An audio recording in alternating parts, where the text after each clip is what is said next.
مساكم الله بالخير والسرور. اليوم راح أسوي معكم فطاير لذيذة بحشوة هندية والعجينة فيها شبت.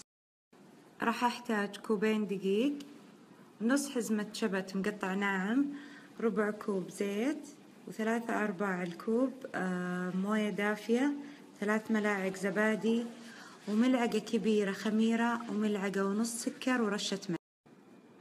والحين راح أعجن هالمقادير اللي تشوفونها، سواء كان عندك عجانة أو بيدك ما تفرق، المهم إنك تعجنينها وتخلينها في مكان دافي تخمر من نص ساعة إلى ساعة على حسب حرارة المكان اللي عندك. وإن شاء الله راح أنزل لكم المقادير كاملة بالإنستغرام، وراح أنزل لكم الفيديو باليوتيوب. وكالعادة بأي عجينة أخلط المكونات الجافة، بعدين أضيف لها السائلة. يعني حخلط الحين الدقيق والخميرة والسكر والملح، بعدين راح أضيف لها الزبادي والزيت والموية، وبعدين بالأخير الشبت.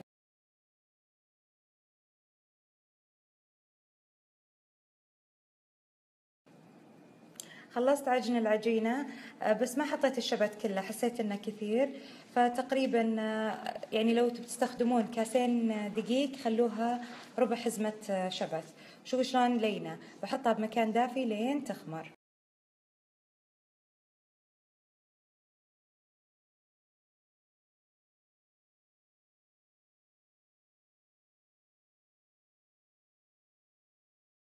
وزي ما تشوفون هذه مقادير الفطيرة الهندية، وراح انزل لكم المقادير بالتفصيل بالانستغرام، وحفصلها لكم الان بسناب. بصلة كبيرة مفرومة ناعم، 3 فصوص ثوم مهروسة ناعم، وفلفل بارد وفلفل حار، طبعا الفلفل الحار حسب الرغبة، بهار الكاري وملح وزنجبيل وعصير ليمونة. وهنا حبتين متوسطة الحجم بطاطس مقطعة مكعبات ومسلوقة، وبازاليا هنا عندي مجمد. أبدأ بالبداية أحمس البصل مع الفلفل البارد والفلفل الحار، بعدين راح أضيف له الثوم بعد ما يذبل البصل.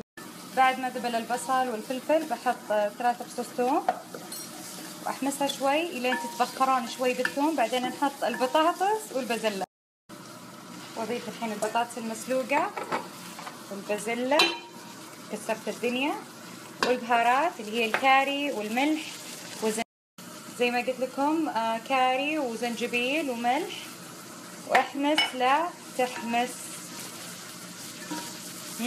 الريحة.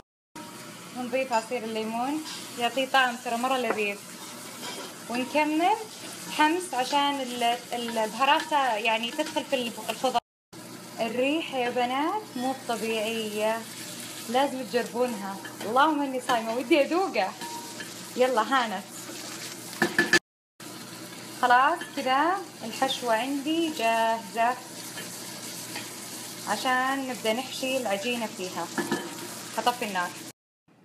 وهذه عجينتنا، شوفوا شلون ما شاء الله تبارك الله شلون خمرات. وهذه الحشوة اللذيذة. ببدأ أفرد العجينة وأبدأ أشكلها وأحشيها بهالحشوة الأليمة.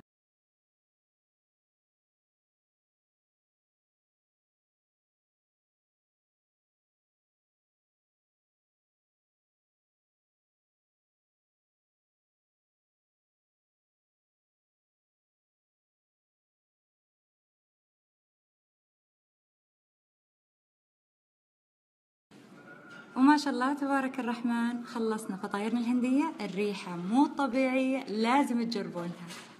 وبالعافية.